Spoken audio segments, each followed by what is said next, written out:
J-Wave アクロスザスカイをお聞きの皆さん、こんにちは。ピアニストの住野隼人です。東京建物 Music of the Spheres、 宇宙には人には聞こえない音楽がある。このコーナーはニューヨークを拠点に活動する僕住野隼人が音楽を通した様々な出会いを語るひとときをお送りしています。今週は斉藤匠さんをお迎えしました。お邪魔いたします。斉藤と申します。こんにちは。こんにちは。お忙しい中、とんでもないです。ありがとうございます。いや、2拠点ということで、はい、日本にいる住野さんに会えてラッキーという感じがとてもしますが、はい、最近何度かお会いさせていただいて、今年に入ってからそうですね、エルメスのショーだったり、はい、小曽根誠さんの奥様の菅野美鈴さんの、はい、誕生日、はい、パーティーだったり、そうなんですよ。はい、だからお名前は僕ずっと小曽根さんから伺っていて、はい、活躍ももちろん、はい、存じていたんですけど、いやもうこちらこそという感じで、もちろんいろんな場所でお見かけしますし、とんでもございません。エルメスのショーでランウェイのショーだったんですけど、斉藤匠さんのような方と僕も歩かなきゃいけないのかと思っても、とんでもないですよ。めちゃくちゃ似合ってらっしゃいました。いやいや、もう本当に素敵でした。僕は終盤の方に歩いたんですけど、はい、住野さんが本当に颯爽と歩かれている姿を見て、はいはい、よしっていうなんかこう勇気をもらっていやいや、もうでもちょっとそのランウェイにしても、はい、長いランウェイでしたよね。150メートルくらいあって、それを往復でそうですね。でリハーサルも2回ぐらいやりましたね。合計1キロぐらいは多分結構ウォーキングとしてちゃんと運動になってましたよね。ちゃんと運動になってましたね。なんか正直ちょっと我に返るじゃないですけど、今までも多少ファッションショーには僕出たことがかつてあったんですけど、はい、もう本当に3分の1長くてぐらいの距離だったので、なんかある種の高揚感みたいなことで、はい、U ターンして帰ってこれるんですけど、なんか150メートルあると往復ね300とか考えると、はい、とってもなんか我に返るじゃないですけど、なんかすごくファッションショーで味わえない何かをこの間のエルメスでは感じたんですけど。なるほど。いやもう僕はあれが初めての経験なんで、もうこういうものなんだともう受け入れるぐらいの感じでしたね。もう我に返る余裕もなく、どうすればいいんだと思いながら歩いてましたけど。いやめちゃくちゃ素敵でした。ありがとうございます。斉藤さんも素敵です。もちろんもう言うまでもないんですけども、はい、でも本当に斉藤さんはいろんな、もちろん俳優としての活動を大活躍されてますし、で監督もされてる。そうですね。それがご縁で菅野美鈴さんに出会い、はい、旦那さんである小曽根さんに出会いっていう、はい、で小曽根さんのアルバムの、カメラマンなんかもされてらっしゃる。スチールを撮らせていただいてますが、はい、でもかつてうちの、両親が結構音楽業界にいた人間だったりもして、そうなんですか。家にはテレビはなかったんですけど、レコードというか音の教育じゃないですけど、とにかくレコードが常にかかっている家だったんですね。その中に小曽根さんの、アルバムというかレコードがあったりっていう家だったので、なんかやはり音楽だったりクラシックも含めてですけど、めちゃくちゃどんな音楽を聴かれてらしたんですか？ベースは多分ジャズだったのかなっていう感じはするんですけど、だから中学から僕は公立に転校するんですけど、それまでシュタイナー学校というですね、少し自然教育、シュタイナー学校、はい、ウーアさんの息子さんの村上虹郎さんとかも同じ学校の卒業生なんですけど、感性教育みたいなことを歌った、ちょっと国語とか算数とかが授業としてあるわけじゃなくて、公園に行ってその落ち葉とかで算数兼国語兼社会科みたいな、それを数えながらみたいなことだったり、一日の出来事を言葉、文字じゃなくて水彩で日記にしてったり、水彩で日記にするで色もなんか既存の色というよりは、色イコール感情みたいな形で混ぜて色を作っていくみたいなことを当たり前にしてた幼少期だったんですね。なんか音楽は近くにあって、住野さんの幼少期、音との出会いって、ご両親の影響って大きいですね。もう母親がピアノの先生だったんで、まあ、クラシック音楽はあったし、まあグランドピアノもあったので、リビングルームの小さいグランドピアノでしたけど、なんでなんかそれをこう、まあ遊び感覚じゃないですけど、弾き始めて遊び始めて、気づいたら習ってるというかやり始めてて、それお母様としては、そういうやはり同じピアノの道に、でもなんか多分両親どっちも、まあ中学が改正、中学高校改正っていうところなんですけど、まあ僕算数と数学も好きだったから、なんかそっちも伸ばしてあげたいみたいな感じに思ってたと思いますね。ピアノだけじゃなくて。なるほど。まあ結局いろいろ紆余曲折を終えて、なんか今はピアニストになりましたけど、でもなんか少しその数学的なものと、そのピアノっていうジャンルのものって近しいものってあったりしないですか？なんとなく外部からだと、そこってすごくちょっと数式的なものとピアノの楽器っていうものもそうだし、音符とかも何かどこかなんか近しい世界なんじゃないかなって、その共通点みたいなのはあったりします？いや、もちろん共通点はありますね。シルベスターっていう数学者が、音楽は感性の数学で、数学は理性の音楽である。なるほど。ちょっとちゃんと覚えてないんですけど、そんなようなことを言ってて、ああそうだよなとか思って、やっぱ音楽に数学的な部分って確実にあるんですよね。数学的な思考を要する部分と言った方が正しいかもしれない。まあ、ただなんかこれは自分が研究者だった頃からなんか音楽家にシフトしていくに従ってなんかこうマインドシフトしていった部分でもあるんですけど、やっぱ客観的にであることが全ての研究者であること、でも音楽をするってことは、そこにこう主観的な表現をする責任も伴ってくるというか、それをこうどこまでこう自分の中で自信を持ってできるようになるかっていうことを、まあ、結局はそのバランスなわけですけど、そういうことはよく考えてましたね。ちょっとそのお芝居イコールだなと今聞いてて思いました。本当に僕クラシック音楽を主にやってますけど、その再現芸術というか、まあ、作曲家の作品を演奏するっていう枠組みと、俳優っていう職業の共通点ってものすごくあるんだろうなと常々思ってたんですよ。人物を表現するわけじゃないですか。だからそれを目的はその人物であることであって、それをこうどのように自分というフィルターを通して表現する、それはまあ自分を表現するとはまた少し違った部類の、でもそこにはもちろん自分が肉体を使ってるわけだからっていうその感覚っていうんですか、どういうことを考えてらっしゃるのかなと聞いてみたかったです。なんか今住田さんがおっしゃったこととすごく似ていて、その客観と主観っていうなんかその縁を歩いてる感じが常にして、舞台表現だとよりその客席側に自分の目線を常に持っておくとか、なんか定説としてあるんですけど、映像だと逆にそれを監督に委ねて、俳優はもうそのカメラの存在をいかに忘れるかっていう。なるほど。でも用意スタートカットっていう合図は聞こえてるわけなので、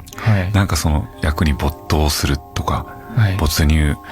しすぎてアカデミー賞を取るみたいなその美談はあるんですけど、どこかそれも客観性の表れでもあるなっていう、そのちょっと自己矛盾もはらんでる不思議な感覚だなと思うんですけど、でもそこがもしかしたらなんか住田さんの表現してる時の心情というか視線みたいなものが、僕らっっていうか、まあ僕の場合はですけど、その演じてる時にちょっとね近しいなって今聞いて思いました。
映画っていつぐらいからこう興味を持ち始めたんですか？そのシュタイナー教育を受けている中で、はい、家にはテレビはなかったんですけれど、はい、映画館だけ、はい、なぜか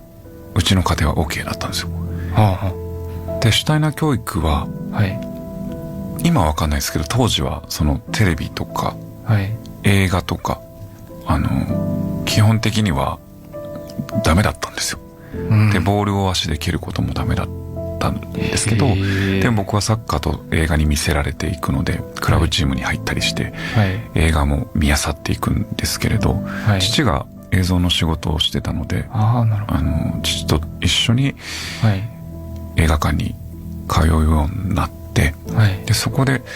子供に合わせたというよりは父が見たいものとか、はい、そういうことで映画館に行ってたので、はい、マルコム X に小学1年生の僕が出会ったり、そういうなんかイレギュラーなものに出会える、そのスクリーンを通じていろんな時代のいろんな文化に触れていくっていうことが習慣化してったっていうところから、なんか映画というフィルターを通していろんな興味がこう広がってったっていう人生でしたね。すごく濃い小学人生を過ごされてる感じですね。ですね。今思えばそのありとあらゆる情報が入ってこなかった、はい、なので情報を統制されていたんですよね、ある意味。統制、まあ、はい、そうか。そういうことが多分自分の出会うものとの少しプラトニックなものにしてった感じがするんですけど、住野家では、はい、そのピアノにまつわるものだったり、そのクラシカルなものとか、はい、そういったもの以外の、はい、なんていうんだろう、流行歌とか、はい、そのテレビとか、はい、そういうものとはどういう距離感だったんですか？でもテレビは見てました、はい、うんうん、見てたけど、でも夕食中はテレビを見ないというなんか決まりになってて、はいはい、なんでそんなに長く見ていたわけではないんですが、まあ、音楽番組で流行りのポップスを知るみたいなことはありましたね。なんか父親がある時、レコード屋に、レコードレンタルショップに連れてってくれて、なんかこう父親が好きなこう昔の音楽みたいな、これを聴いてみたらいいよみたいな感じで、はい、x ジャパンとかバンヘイレンとか、はい、U2 とか、はい、なんか借りてきたりして、でだからなんかそういうクラシックは母親から、クラシック以外は最初は父親からですね。最初聞いた時どう思われました？ x ジャパンとか。いやでもその後ハマっていきましたね。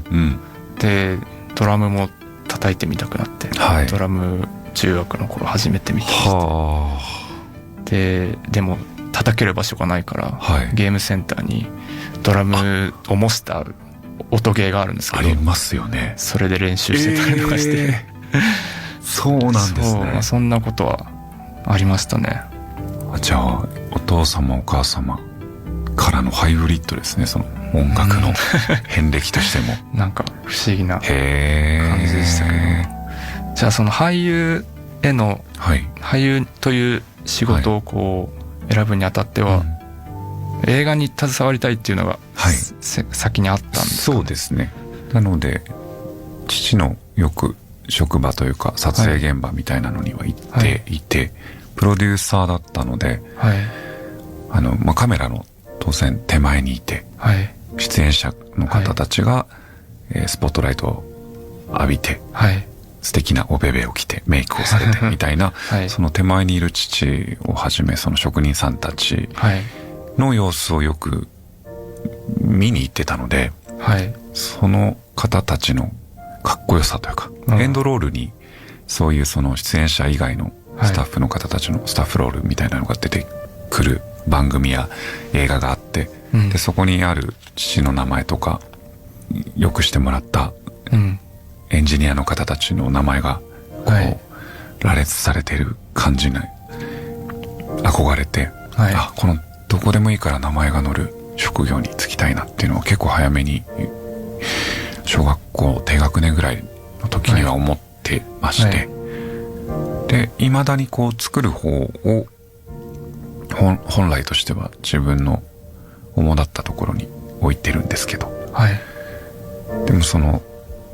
高校卒業のタイミングで映画の専門学校にもう行こうとは思っていて、そこにもう願書を出していたんですけど、そのタイミングで父親にお前の場合は現場に早く出た方がいいと、机の上で学ぶより現場に早く出る方が先決だというふうに言われまして、でなぜかこう表の世界からっていうことで、当時はいきなり俳優の事務所とかは知り得なかったので、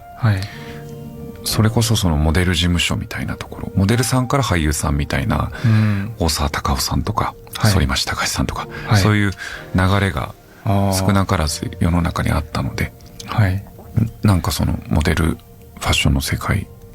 を経験して表を目指したみたいな流れで、2000年ぐらいに俳優として一応初めて仕事をしたみたいな流れでした。なるほど。ちょっとまだまだお伺いしたいことはたくさんあるんですけれども、今週はそろそろお時間となってしまいましたので、斉藤さんには来週もご登場いただきます。引き続きお話を伺っていきます。次回もよろしくお願いします。よろしくお願いします。ありがとうございました。ありがとうございました。